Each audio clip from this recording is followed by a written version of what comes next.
Hello everyone, I hope all is well. Thank you for coming back to my channel. This week in the United States is Thanksgiving, which is tomorrow. So between Thanksgiving and my birthday, which was last week, it's been pretty crazy. So it's taken me a while to get to my Spencer review, but that's what I'm gonna do today.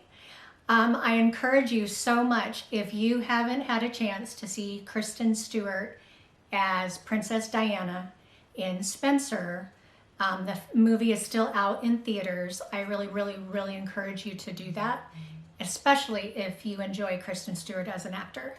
And I really do, and I'm so happy and excited to have been able to see it in the theater. We all know that Princess Diana was a real figure, and the movie Spencer is directed by Pablo Larraín, and he basically says at the beginning of the movie, this is a fable based on a real tragedy. And right there, you know that it may be inspired by the real people, inspired by real events, inspired by all the rumors and all the things we've ever heard, or the interviews we've seen, or the pictures we've seen, or anything related to the monarchy. But this is a work of fiction based on real people, real things that have happened. And it is an interesting take. And I love that he says it's a fable based on a real tragedy. Because when you think of fable, you know there's going to be some pieces to it that may be dramatic, that may not have happened at all, but were inspired by things that we've heard of. And it takes place at Christmas time in England. And I guess apparently from what I've done my research on is at Christmas time, everything is peaceful. Everything's off limits. You're not allowed to, basically there's a standstill on everything. The white flag is up, for a lack of a better word. So Princess Diana knows that, but the movie shows that she wasn't going to take it anymore. She basically wasn't going to take it anymore. And it shows you almost her unraveling, but then her strength and picking herself back at the end and claiming herself and her kids, which I really loved. Kristen, the movie itself really rips off the masks of the British monarchy and kind of shows all those things they may not want us to talk about, but are fascinating, because now in this day and age, it might be a little uncomfortable to have to look at that for real. But that's probably the best time, what better time than now than to do that. I don't know where that goes, or how that's done, or I just don't know. I've loved the monarchy all my life. I think I've woken up whenever something was live, and woke up at the dawn hours in the United States so I could watch it on TV. And before that was ever an opportunity to have it live, I was always wanting my mom to buy all the magazines and all the newspapers so I could read up on it. So now that I'm older, it's a little uncomfortable, but it's time to talk about these things. Because such a beloved woman had a hard time. And one of the three things that I wanted to talk about especially, it was a good representation by Kristen of Princess Diana's emotional state at that time. We know those pictures that we saw at that Christmas time, and we know the moments when Princess Diana separated from Prince Charles and she took her kids with her, and that she was able to be with him as much as she could, and that the divorce was going to happen. If you were old enough to know that, you remember those feelings of, oh, the sadness, but really kind of the understanding of that was what should happen. And it was a really good representation of her emotional state. And if you're a Kristen Stewart fan, if you followed Twilight at all, you saw and you were a part of Kristen and the paparazzi and the fans and how anxious and uncomfortable that sometimes made her. Who better to portray Princess Diana than Kristen Stewart, who has experienced a lot of the same things, and she played it so, so well. You saw and you felt for Princess Diana, knowing she was uncomfortable. She was uncomfortable. And in real life, in the interviews you saw, and in the times when she was with paparazzi and with her citizens, you knew that she was uncomfortable, but she was trying to be kind and gracious and loving. And that's why we fell in love with her. But you always knew there was this underlining something wasn't right, that she wasn't quite comfortable. And Kristen played that really, really well. And Kristen, one of the things you never really got to see is ever, really, because even in interviews, Princess Diana was very tapped down and calm and cordial and just sharing her story, even though in more interviews before she passed, she was more revealing, but she was still calm, you know.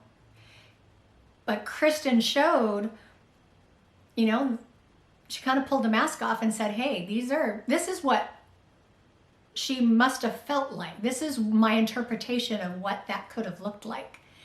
And I think Kristen nailed it. And it really made you understand that it must have drove her crazy. And to know, you just wanted to take care of her. You really did. You saw her, you saw the moments where it must have been very sad. And you really feel for her. You really feel for her.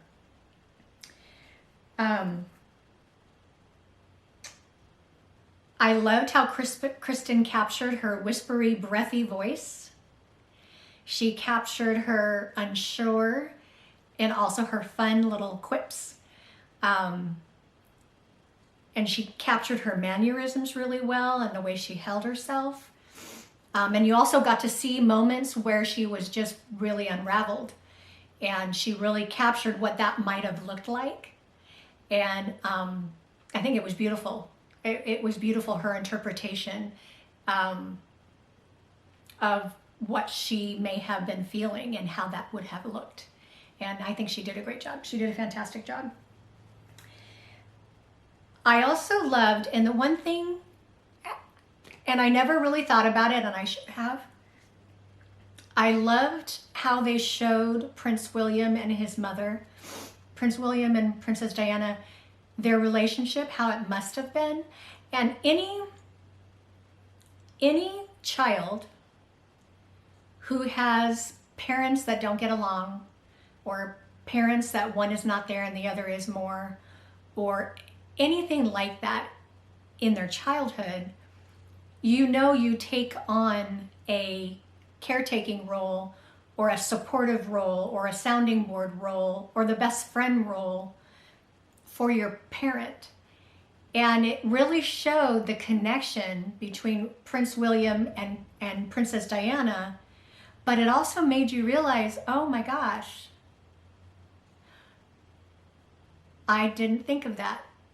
And he was old enough to be that sounding board, to be someone she leaned on, to be that friend for her. And I understand completely what that looks like. And I think they captured it beautifully, because through it all, you saw how much William and Harry loved their mother, loved her and loved having fun with her, and wanted her to be happy, and knew something wasn't quite right. And Prince William trying to make it as better for her as best he could as a kid. and you kind of saw that. And I hope that's real. I hope that's real. I hope that's, because anybody, like I said, anybody anywhere that has had that role as a childhood role that they played for their parent, that is a real thing. It's a real thing. It happens. And if it did for them, they just captured it so beautifully. And I hope that William knows and Harry knows that they were a source of comfort for their mom. Really, really and true. I loved how in the end, and I don't know how it happened, and we'll never know the conversations, and we don't need to know, but the interpretation of it, the artistic license of it, the capturing of what that would have looked like, they did it very well, fable-like. All these hallucinations and over dramatic moments, and then the moment at the end where she walks into the middle of them firing, doing the hounds, whatever it's called, and claiming her kids and claiming herself, and Prince Charles letting her take the kids and leaving. And I thought it was a really neat thing. Perfect for the movie is they're in the fast food drive-through and she's got her kids and they're happy and they're gonna go be together, and they ask what's the name for the order, and she says Spencer, and she claims herself, her, Diana Spencer. And it made me cry. It made me cry. It made me emotional to know that someone so wonderful and lovely, and we all loved her growing up. We all loved her. And we all missed something when she was gone. And KRISTEN just captured that. She captured everything we loved about her, and it made us miss her all over again. And I'm really, as a fan of KRISTEN's, I'm incredibly proud of you, Kristen Stewart, and I love you very much. And I am so excited that you were able to play this role, because you were brilliant, you were beautiful and lovely, as you always are. And I am super proud of you. The power that the monarchy, the crown holds, as I said in the beginning, and everything that's happening right now. There's a lot of conversations that need to happen. I don't know if they'll ever happen, but it does make you think a little more. Does it make me stop loving them? Does it make me stop wanting to know about them and supporting them? But with any country's history and traditions, sometimes there just needs to be another way of looking at things, so we can change with how the world is changing. So anyway, that is my review of Spencer. I hope that you go and see it before it leaves theaters. It's definitely something to watch at home too. And to everyone who celebrates Thanksgiving, happy Thanksgiving. I am super thankful to be here with you and continue to grow this channel. So until my next video, I'll see you soon, and have a great rest of the week. Bye.